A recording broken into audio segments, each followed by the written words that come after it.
আহলে সুন্নাতুল জামাতের উপরে নাই। যদি আজকে বর্তমান সমাজে কেউ যদি বলে ইমাম মানবো না, ইমাম মানবো না, চার ইমামের চারটে মাযহাব রয়েছে, মত রয়েছে, পথ রয়েছে, মত হলো এক, পথ হলো আলাদা, পথটা হলো আলাদা, কিন্তু মত হলো আল্লাহ আল্লাহ আল্লাহ আল্লাহ। তাদেরও আল্লাহ আল্লাহ রসুল ছাড়া তাদের অন্য কিছু ছিল না। ও বাবাজিরা ভাইরা, যদি আপনি বলেন ইমাম মানবো না, যদি আমি কোরআন মানবো, হাদিস মানবো, তাহলে যদি ইমামকে মানতে না পারেন, তাহলে আপনি যখন মারা যাবেন আপনার কাফনের কাপড়টা কি হবে? কাফনের জায়গায় আসতে গেলে ইমাম লাগবে। জোরে বলো, কোথায় পেয়েছো? ওটা তো আর ওই জায়গায় পাবে না। এটা ইজমা কিয়াসের মাধ্যমে চার ইমামের একটা ইমাম আবু হানিফা রাহমাতুল্লাহ আলাইহি সিস্টেম করে গেছে। চালাকি পেয়েছো? ও বাবাজিরা ভাইরা, নওজোয়ান যুবকেরা, ঠান্ডা মাথায় বোঝার চেষ্টা করবেন। ছোট্ট ছোট্ট আকারে তত্ত্বটা তুলে দিয়ে যায়, তাহলে তারা ইমাম মানবে না, ইমাম মানবে না। ঠিক আছে, তুমি ইমাম মেনো না, শুধু ফতোয়া দিচ্ছে সবে বরাতে কত কবরস্থানের পাশে দাঁড়ালে ওটা হলো বেদাত, সালাম কালাম পড়লে ওটা হলো বেদাত, দরুদ শরীফ পড়লে ওটা হলো বেদাত, ঈদে নামাজে এই করলে ওটা বেদাত, লাইলাতুল কদরে এই করলে এটা বেদাত, তারাবি নামাজে এই করলে বেদাত। তাহলে আপনি বলুন, শুধু বেদাত বেদাত বেদাত বেদাত করে যদি আমাদের জায়গা থেকে এই ইমানদার আপনারা আজকে এই খেটে খাওয়া মানুষেরা, আপনারা তো আলেম নয়, আপনারা তো হাফেজ নয়, তাহলে আপনারা এই আলেমদের কাছ থেকে নিয়ে আপনারা একটা বিভ্রান্তিকর বিষয় হয়ে যাচ্ছে, আপনারা আমল থেকে সরে যাচ্ছেন। কিন্তু না, আমি বলতে চাচ্ছি এটাই, ওই সমস্ত আলেমদের ওয়াজ শুনুন যাদের আকীদা হলো ঠিক, যাদের আকীদা ঠিক নেই শোনা যাবে না। ও বাবাজিরা ভাইরা, যে কথা বলছিলাম, তাহলে নবীর যদি অসম্মান করা হয় তাহলে কিয়ামতের ময়দানে কে বলবে? সেটা হলো আল্লাহ পাক জানিয়ে দেবে। আল্লাহ বলবে, না না না না না, আজকে তুমি যদি তোমার আচরণ, তোমার ব্যবহারটা আমি আল্লাহ আমার কাছে বলে থাকো, না না দুনিয়ায় নবীকে ভালোবেসেছি, ও বান্দারা, না না আমি কিয়ামতের ময়দানে ওয়ালা ইয়াকতুমুন আল্লাহ হাদিসা, আজ তোমাদের মুখোশ খুলে দেব, মুখোশ খুলে দেব। ও ভাইজানেরা, বাবাজিরা, আমি যে কথা বলতে চাইছিলাম, তাহলে নবীকে মানার কথা কে বলেছে? আমার আল্লাহ বলেছে, আমার আল্লাহ বলেছে, আল্লাহ বলেছে নবীকে মেনে এসো, নবীকে মেনে এসো। নবীকে মানা মানে আমি আল্লাহ আমাকে মানা। ও বাবাজিরা ভাইরা, আল্লাহ মানা মানে নবী মানা নয়, বরঞ্চ নবী মানা মানে আমার আল্লাহ মানা হয়। নবী মানা মানে আল্লাহ মানা হয়। কিভাবে? এইবার বোঝাচ্ছি, বোঝেন। বাস্তব কোরআন হাদিস থাকবে, শুনতে চান তো আপনারা? ও বাবাজিরা ভাইরা, তাহলে আমাদের কাছে যে কিতাবটা পেয়েছি, আল্লাহ বলেছে ওই কিতাবটা কি? আল্লাযীনা আতাইনাহুমুল কিতাবা ইয়াতলুনাহু হাক্কা তিলাওয়াতিহি। আমার আল্লাহ পাক কোরআন পাকের ভিতরে আল্লাহ এই আয়াতটা দিয়ে বলেছে, বান্দারা শুনে রেখে দাও, যদি রেখে দাও, দুনিয়ার জমিনে আমি একটা কিতাব পাঠিয়েছি, এই কিতাবটা হলো আল কোরআন, এই কিতাবটা হলো আল কোরআন। আমি কিতাবটা যখন পাঠাতে চেয়েছিলাম, আমি পাহাড়কে বলেছিলাম কিতাবটা পাঠাবো, পাহাড় বলে আল্লাহ না না না, আমি এই কিতাবের ভারী ওজন আমি রাখতে পারবো না, পুরো ছাই হয়ে যাব। আসমান জমিন আবার আল্লাহ পাক বললেন, তোমরা তো বলেছিলে নবীকে আল্লাহ আমাদের এই পাহাড়ে পাঠাও, আজ দিন বলেছিল আল্লাহ আমাদের মাঝে পাঠাও, রাতও বলেছিল আল্লাহ আমাদের মাঝে পাঠাও, আল্লাহ আসমান বলেছিল আল্লাহ আমাদের মাঝে নবীকে পাঠাও, জমিন বলেছিল আল্লাহ আমাদের মাঝে পাঠাও। আল্লাহ রাত এবং দিনের মাঝে নয়, আমার আল্লাহ সুবে সাদিকের মাঝেতে নবীকে পাঠিয়েছিলেন। তাহলে সেই কোরআনটা আমার আল্লাহ এই পাহাড় পর্বত আসমান জমিন রাত দিন কেউ নিতে চাইল না। আমার আল্লাহ পাক যে কোরআনটাকে আমার আল্লাহ নাজিল করেছিলেন, আল্লাহ বললেন শাহরু রমাদান আল্লাযী উনজিলা ফীহিল কোরআন, আমি আল্লাহ পাক রমাদান মাসে আমি আল্লাহ কোরআনকে নাজিল করেছিলাম। আমার আল্লাহ বলছে কোরআন কোন রাতে নাজিল হয়েছে, কোরআনের বাড়ি কোথায় ছিল, কোরআন তার ভাষায় বলে দেবে। কোরআনের বাড়ি ছিল ফি লাউহে মাহফুজ। আমার আল্লাহ লাউহে মাহফুজে আল্লাহ কোরআনকে সংরক্ষণ করে রেখেছিলেন।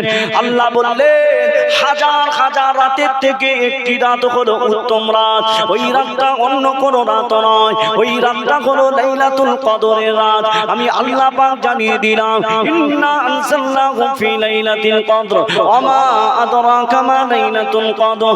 এই রাতেতে আমি আল্লাহ আমার কোরআনকে আমার নবীর উপরে নাযিল করেছিলাম। আর এই কোরআন আল্লাহ দুনিয়ার মানুষকে দিয়ে বলছে দেখো এই কিতাবটা পাঠিয়েছে, এই কিতাবটা দেখো, এই কিতাবটা শোনো। বিশ্বের জমিনে কিছু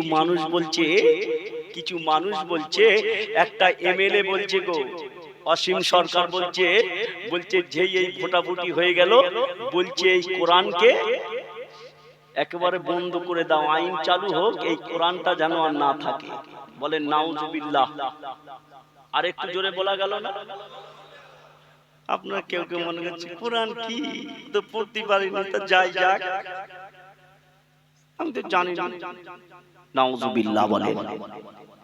ঈমান সব সময় 100 রাখবেন। কোরআন আমাদের আসমানি কিতাব, যে জীবন হুদাল্লিন নাস, জীবন কিভাবে চালাবে এই কিতাবটা দিয়ে আল্লাহ বলেছিল তোমরা ওই কিতাবের দ্বারাই তোমাদের জীবনটাকে পরিচালিত করবে। জোরে বলো।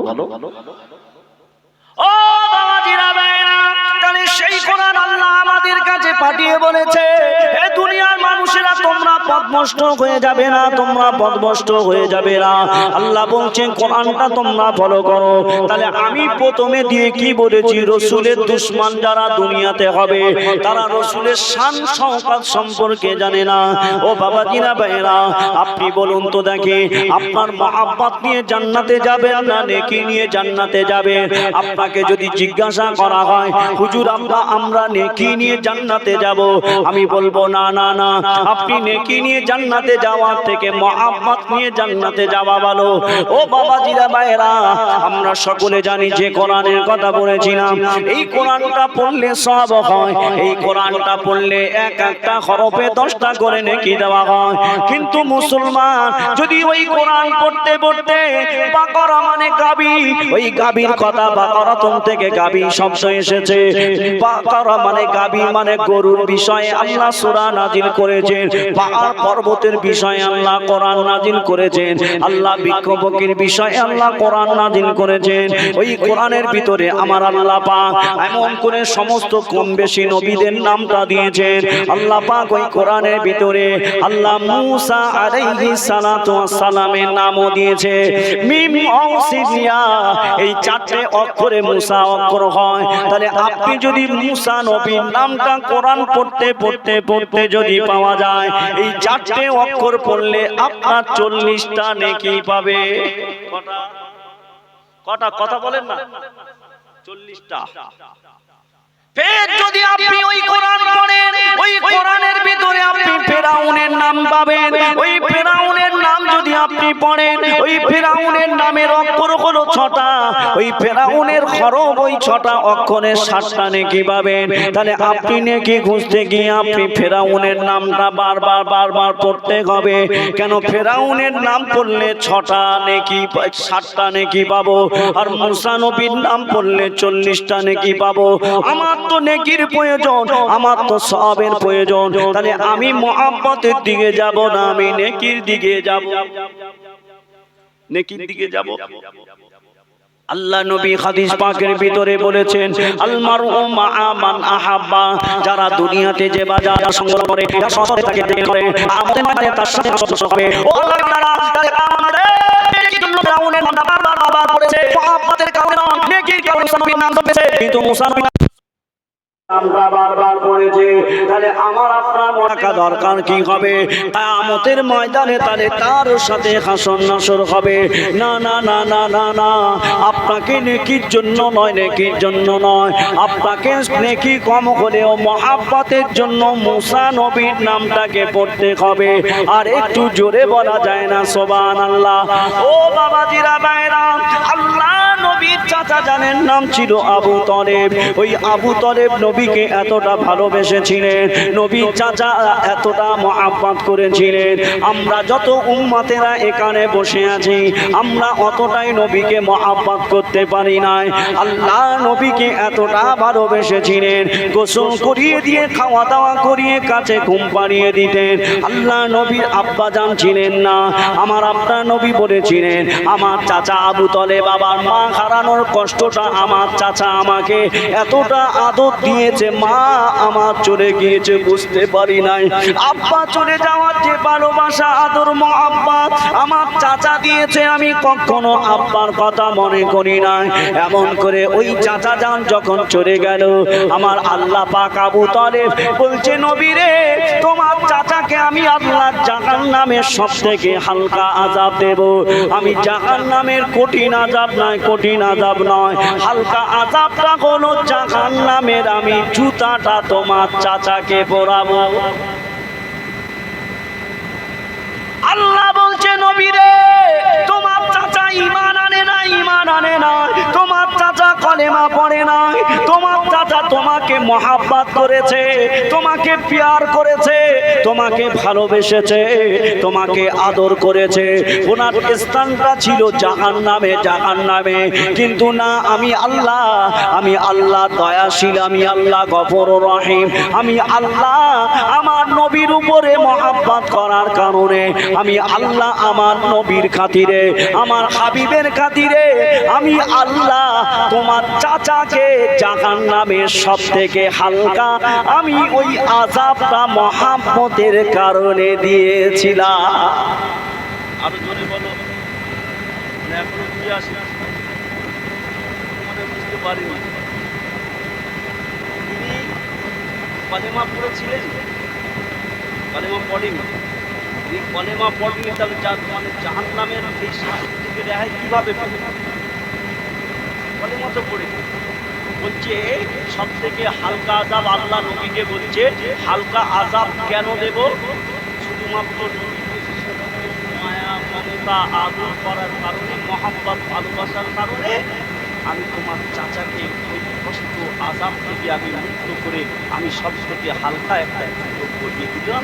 এইটাই হলো শাস্তি, আমি অন্য কারণে নয়, আমি তোমার মহব্বতে আমি হালকা করেছি। জোরে বলো। ও বাবাজিরা ভাইরা, সেই জন্যই কোরআনের কথা বলেছিলাম। ওই কোরআনে মুসা নবীর নামটা আপনি মহব্বতে পড়বে না, নেকির জন্য যদি পড়তে হয় আপনাকে ফেরাউনের নামটা জপতে হবে। তাহলে আপনি ফেরাউনের নাম পড়লে 7টা নেকি পাবে, আর মুসা নবীর নাম পড়লে 40টা পাবে। যাবে কোন দিকে? কোন দিকে যাবে? আল্লাহ নবী হাদিসের ভিতরে বলেছে, ক্বালান নবী সাল্লাল্লাহু আলাইহি ওয়াসাল্লাম আল মারউ মা'a মান আহাব্বা, যে বা যার সঙ্গ, যার সঙ্গ দিয়ে দুনিয়াতে জীবন যাপন করে আমি আল্লাহ কিয়ামতের ময়দানে হাসর করাবো তার সঙ্গে। তাহলে আপনি নেকির জন্য নয়, নেকির জন্য নয়, আপনি মহব্বতের জন্য মুসা নবীর নামটা বারবার পড়েছেন। তাহলে কিয়ামতের ময়দানে আপনার একজন নবীর সঙ্গে হাসর হবে। তাহলে আপনি কোনটা চান? ফেরাউনের সঙ্গে নয় নবী মুসার সঙ্গে? কথা বলে না, কথা বলে না। নবী মুসার সঙ্গে তাহলে আপনি মহব্বতে যাবেন না আপনি নেকিতে যাবেন?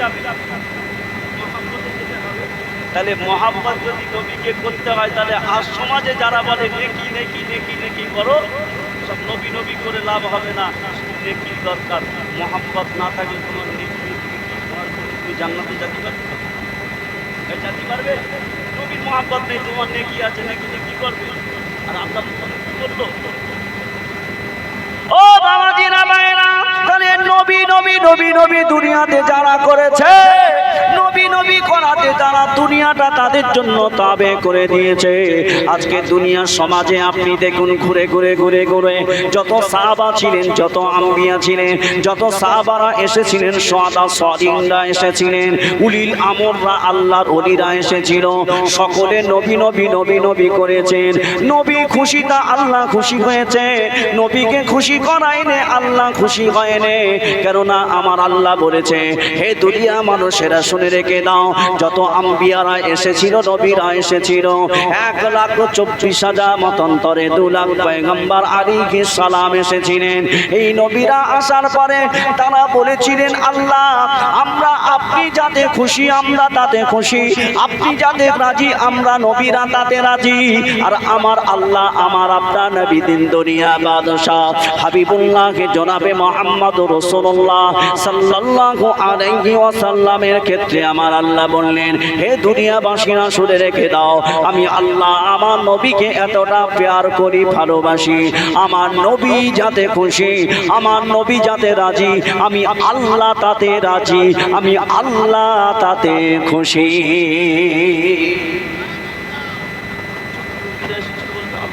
আপনি যাতে খুশি আমরা আল্লাহ বলছে না আমার হাবিব যাতে রাজি, আমি আল্লাহ তাতে রাজি। পার্থক্য আছে কি না?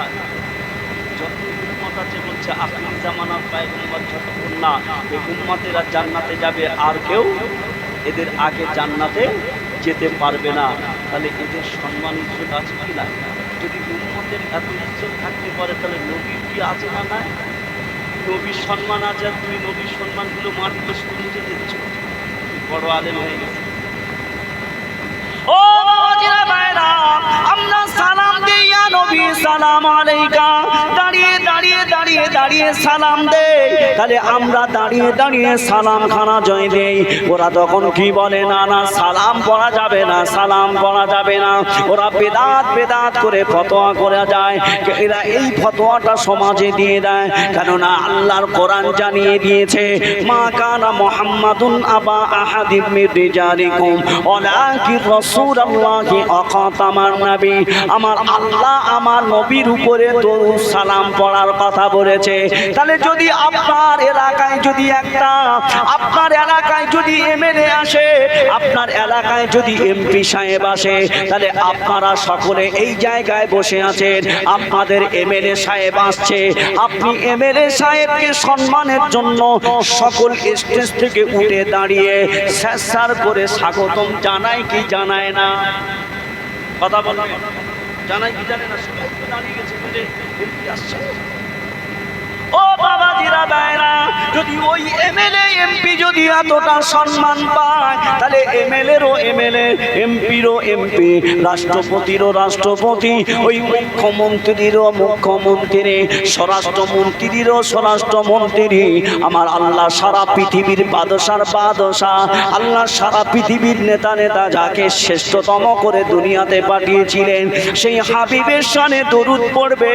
আমরা আদবের ক্ষেত্রে বসে পড়ি নয়, আমরা হলো আদবের ক্ষেত্রে, সম্মানের ক্ষেত্রে এই সালামটা আমরা দাঁড়িয়ে পড়ি। যদি আপনার সালাম পড়তে গেলে যদি এতটা গা জ্বালা ধরে যায়, তাহলে আপনাকে আমি একটা কথা শোনাতে চাই, তাহলে আপনার এখানে যদি সালাম পড়তে যদি এতটা কষ্ট হয়, তাহলে আর একটা জায়গায় আপনার সালাম পড়তে কেন কষ্ট হয় না? ওখানে তো আমার আল্লাহ বলেছে, আমার আল্লাহ বলেছে নামাজের ভিতরে কোনো কথা বলা যায় না, আর ওই নামাজের ভিতরে আমার নবীর উপরে সালাম যদি না দাও, তাহলে আমার ওই নামাজটা আমি আল্লাহ কবুল করি না। জোরে বলো, আরো জোরে বলো। নামাজের ভিতরে সালাম দেওয়া যায় না, নামাজের ভিতরে সালাম দেওয়া যায় না। আমার নবীকে সালাম না দিলে নামাজ তোমার হবে না। নামাজের ভিতরে কথা বলা যায় না, নামাজের ভিতরে নবীকে সালাম না দিলে নামাজ তোমার হবে না। জোরে বলো, আরো জোরে বলো। তাহলে আপনি নামাজটা পড়বেন ওটা আল্লাহর হুকুম। কেন আল্লাহ কোরআনে বলেছে ওয়াকিমুস সালাত, সালাত শব্দ আরবি ভাষায় এসেছে, বাংলাতে নামাজ শব্দ কোরআনে পাওয়া যাবে না। তাহলে তাদেরকে আপনি প্রশ্ন করবেন, ও ভাই আপনি তো বলছেন কোরআনের ভিতরে, আপনি বললেন পীর শব্দ তো নাই, তোমরা পীর করো কেন, তোমরা অলি কেন করো? তাহলে তোমরা কি কোরআনের ভিতরে অলি দেখাতে পারবে? আমি আপনাকে বোঝাতে চাইছি, ওদেরকে আপনি এইভাবে প্রশ্ন করুন, কোরআনের ভিতরে কি নামাজ শব্দ আছে? না, কোরআনে নামাজ শব্দ নাই। কি শব্দ আছে? কোরআনের ভিতরে সালাত শব্দ আছে। সেই ওয়াকিমুস সালাত 82 জায়গায় সালাতের কথা বলা হয়েছে। আপনাকে পীর শব্দ যদি কোরআনে খোঁজে পাওয়া যাবে না, ফার্সি শব্দ থেকে পীর শব্দ এসেছে। আপনি বয়স্ক মুরব্বীকে পীর বলা যায়, তাহলে কোরআনে ওলি আউলিয়াদের কথা কোন জায়গায় বলেছে? কুল আতি ইয়া আইয়ুহাল্লাযীনা আমানু আতিউল্লাহা ওয়া আতিউর রাসূল ওয়া উলিল আমরি মিনকুম ফাইন তানাযাতুম ফি শাইইন ফারুদ্দুহু ইলাল্লাহ। হে দুনিয়ার মানুষেরা, আমি আল্লাহ যারা আমার উপরে ঈমান এনেছো, আমি আল্লাহ তোমাদেরকে জানিয়ে দিতে লেগেছি, আমি আল্লাহ উলিল আমর, আমি আল্লাহ যারা আমার জন্য হয়ে গিয়েছে, তোমরা তাদের ইত্তেবা এবং অনুসরণ করো।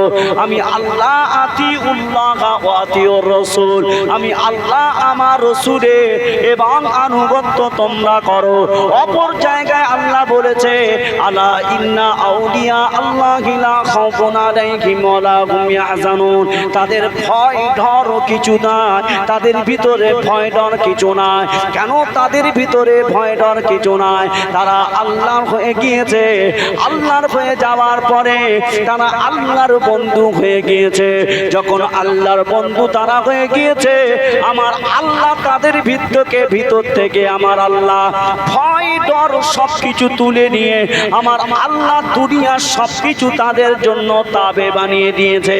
ও বাবাজিরা, ভাইজানেরা, আমি যে কথা বলছিলাম এই পয়েন্টে পরে আসছি।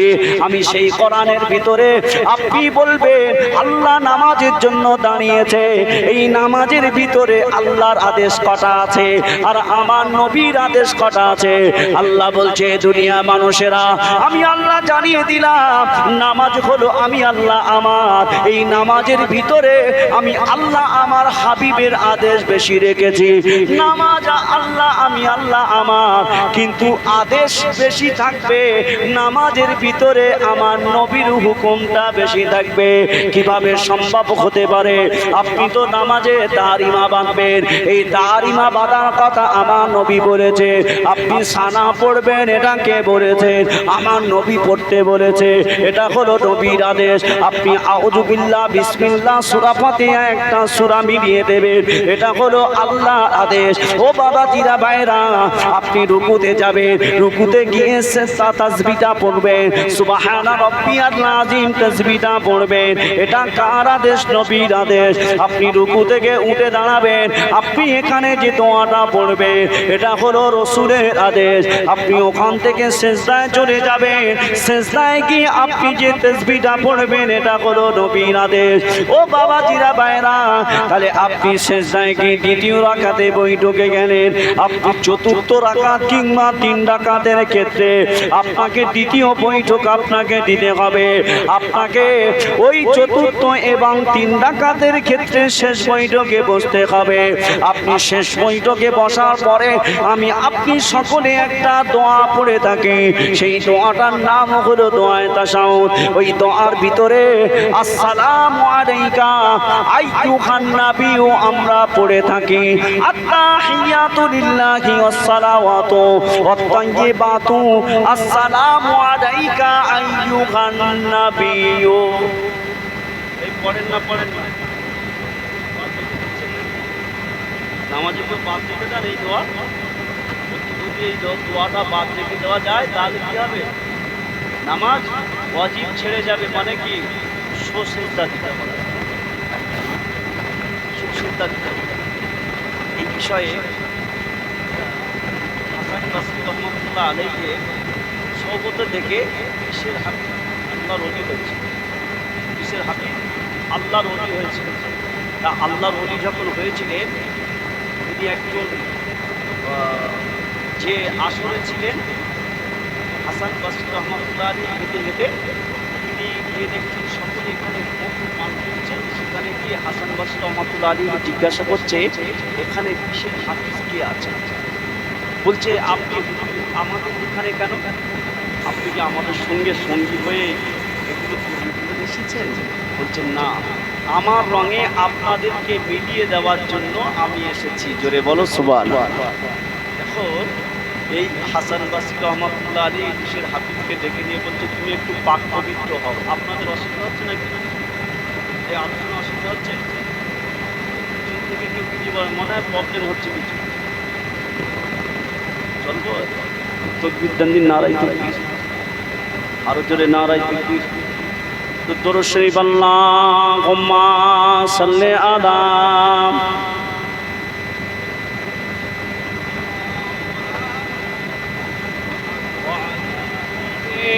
সাইয়্যিদিনা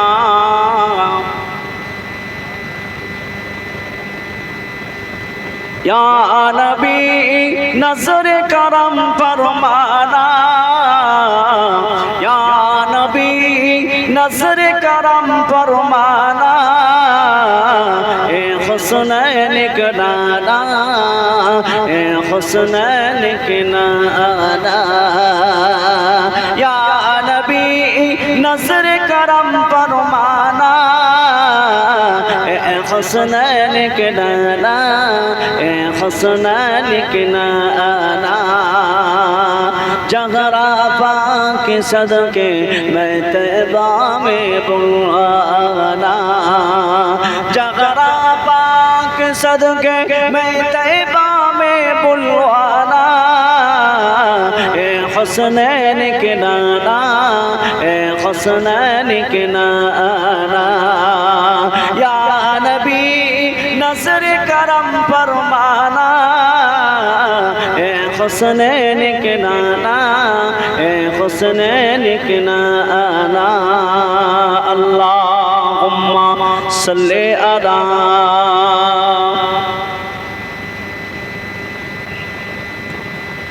व अला आले सय्यिदिना।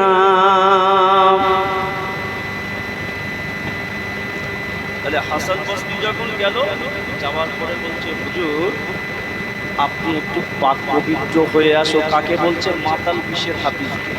তখন একটু পবিত্রতা অর্জন করে এসে বলছে, বিশের হাফিজ তুমি কি এমন কাজ করলে আল্লাহ খুশি হয়ে তোমাকে সালাম দিয়েছে? জোরে বলো, আর একটু জোরে বলো। বিশের হাফিজ বলছে, আমার তো তেমন কি এমন ভালো কাজ করলাম আল্লাহ খুশি হয়ে সালাম দিল? বলছে, হ্যাঁ। বিশের হাফিজ বলছে, হ্যাঁ, আমি আস্তে আস্তে আস্তে আস্তে একটা কাগজ পেয়েছিলাম, সেটা খুলে দেখলাম, তাতে আল্লাহর নাম লেখা, বিসমিল্লাহির রহমানির রহিম এই লেখা আছে। আমি তুলে ওটাকে সম্মান করে আমি সেটাকে তুলে রেখেছি, আর এটাই আমার ভালো কাজ। বলছি, ওটাই আল্লাহ তোমার উপরে খুশি হয়ে গেছে বিশের হাফিজ, তুমি তওবা করো, ঘুরে আসো। বলো সুবহানাল্লাহ। বিশের হাফিজ তওবা এমন করলো, বলছে, এই জমিনে আর আমি আমার নাপাক জুতো নিয়ে জীবনে যা অন্যায় করেছি, আমি আর করে এই জমিনে বেড়াবো না, খালি পায়ে ঘুরতেন। জোরে বলো। এইবারে চার ইমামের একটা ইমাম আহমদ বিন হাম্বল, তিনি ছাত্রদেরকে নিয়ে কেতাবের হাদিসের সনদ দিচ্ছেন, হাদিস পড়াচ্ছেন। বিশের হাফিজ হেঁটে যাচ্ছিল, তখন কেতাব পড়ানো বন্ধ করে দিয়ে ছাত্রদেরকে বলছে, সব চুপ হয়ে যাও, আল্লাহর হেঁটে হেঁটে যাচ্ছে। জোরে বলো। বিশের হাফিজ এসেছেন, ইমানদারি করার পরে বলছে, ওস্তাদ ছাত্ররা কেমন হয়? বলছে, ওস্তাদ আপনি কি এমন বড় আলেম, আপনি তার জন্য আপনি এতটা মেহমানদারি করলেন, সব কিছু করলেন? বললো, উনি বড় আলেম নয়, কিন্তু আলেম। জোরে বলো। ওই সময় ছাত্ররা বলেছিল, ওস্তাদ কেমন বড় আল্লাহর ওলি আমরা এই পরিচয়টা নেব, পরীক্ষা নেব। ইমাম আহমদ বিন হাম্বলের ছাত্ররা ছুটে ছুটে ছুটে ছুটে গিয়ে বিশের হাফিজের সামনে গিয়ে দাঁড়িয়ে গেল।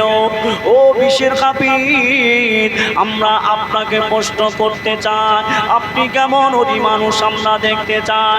আপনাকে একটা প্রশ্ন করব, একটু আপনি আমাদেরকে জানাবেন।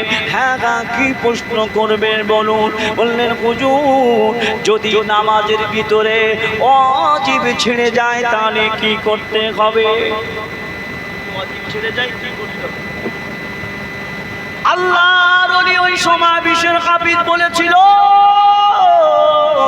ও ইমাম আহমদ বিন হাম্বলের ছাত্ররা, তোমরা যদি এই প্রশ্নটা আহমদ বিন হাম্বলের কাছে গিয়ে যদি করো, এই প্রশ্নটা করার পরে সেই ইমাম আহমদ বিন হাম্বল কিতাবখানা খুলে খুলে ফতোয়াটা দেবে যে ওয়াজিব ছেড়ে গেলে সেজদা হয়।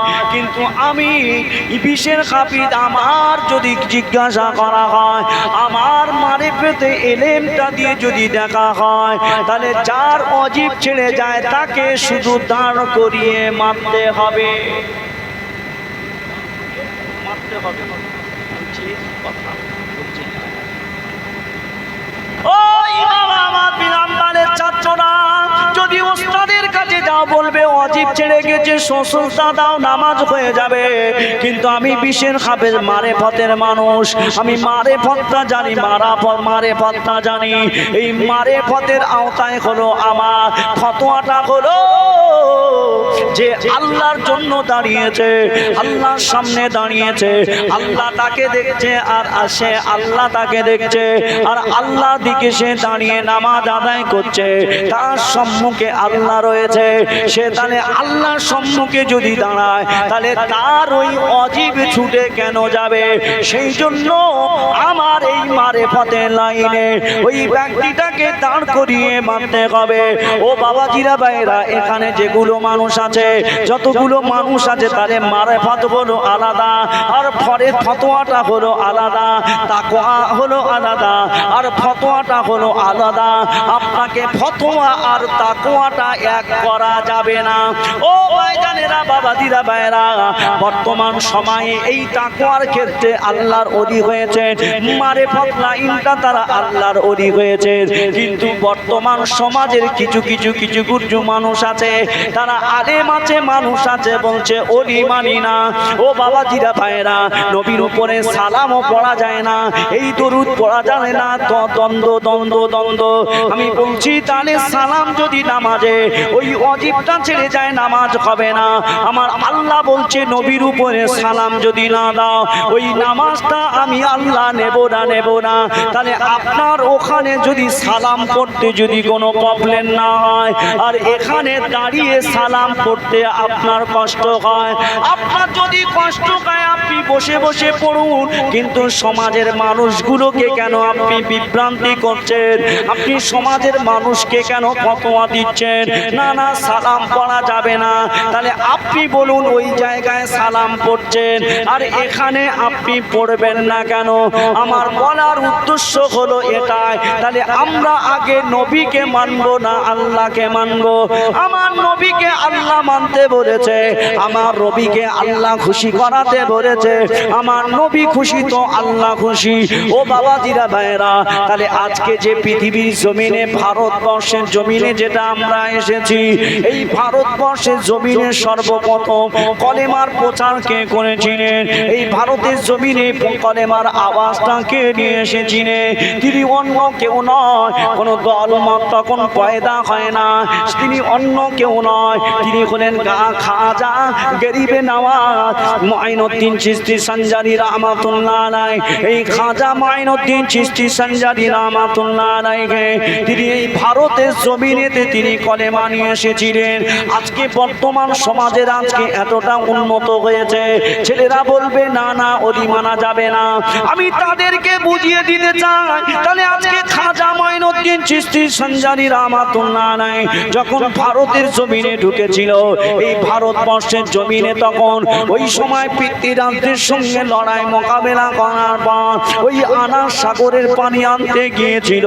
কিন্তু পানি আনতে গিয়ে যাওয়ার পরে দেখতে পাওয়া গেল ওই সময় রাজা লোক সৈন্যরা বলতে লেগেছে, না না, ফকির বাবাকে পানি দেব না, ওই ফকির বাবাকে পানি দেওয়া যাবে না। বারবার ফিরিয়ে দেওয়া হয়। খাজা গরিবে নওয়াজ কাছে গিয়ে বলছে, ও আল্লাহর ওলি খাজা গরিবে নওয়াজ, আপনার পানি আনার জন্য গিয়েছিলাম, কিন্তু পানি না দিয়ে ফিরিয়ে দিয়েছে। ওই সময় খাজা গরিবে নওয়াজ আল্লাহর কাছে দোয়া করলেন, আমার আল্লাহ খাজা গরিবে নওয়াজের এই কথাটা শুনেছিলেন। কেন শুনেছিলেন? খাজা গরিবে নওয়াজের উপরে আমার আল্লাহ খুশি হয়েছে। আল্লাহ খুশি হওয়ার পরে আমার রাসূল তো আগে খুশি হয়েছে, কেননা মদিনা জমিনেতে যখন নবীর দরবারেতে খাজা মাইনুদ্দিন চলে গিয়েছিলেন, এই খাজা মাইনুদ্দিন যত মানুষ রয়েছে আল্লাহর নবীর দরবার থেকে আল্লাহ নবীর ওই খাদেমকে জিজ্ঞাসা করলেন, যাও এই আজকে মদিনা জমিনে নবাবী শরীফে যার নাম হলো খাজা মাইনুদ্দিন, তার বাপের নাম হলো খাজা গিয়াসউদ্দিন, আমি রাসূলুল্লাহ তার উপরে খুশি হয়ে গেলাম। যাও খাদেম বাবা, যাও নবাবী শরীফে গিয়ে খাজা মাইনুদ্দিনকে ডেকে দাও। খাজা মাইনুদ্দিনকে ডাকা হলো। খাজা মাইনুদ্দিন, কে আছো বাবা? সকল খাজা মাইনুদ্দিন হাজির হয়ে গেল। এ বলছে আমি খাজা মাইনুদ্দিন, ও বলছে আমি খাজা মাইনুদ্দিন, ও বলছে আমি খাজা মাইনুদ্দিন। ও বাবা জিরা বাইরা, খাদেম সাহেব নবীর দরবারে গেলেন, সালাম দিলেন, ইয়া রাসূলুল্লাহ, ইয়া হাবিবাল্লাহ, আপনি মাইনুদ্দিনকে ডেকেছিলেন, কিন্তু নবাবী শরীফে গিয়ে যখন বলেছিলাম কত মাইনুদ্দিন হাজির হয়ে গেল, ইয়া রাসূলুল্লাহ, কোন মাইনুদ্দিন আমি কি করে চিনবো?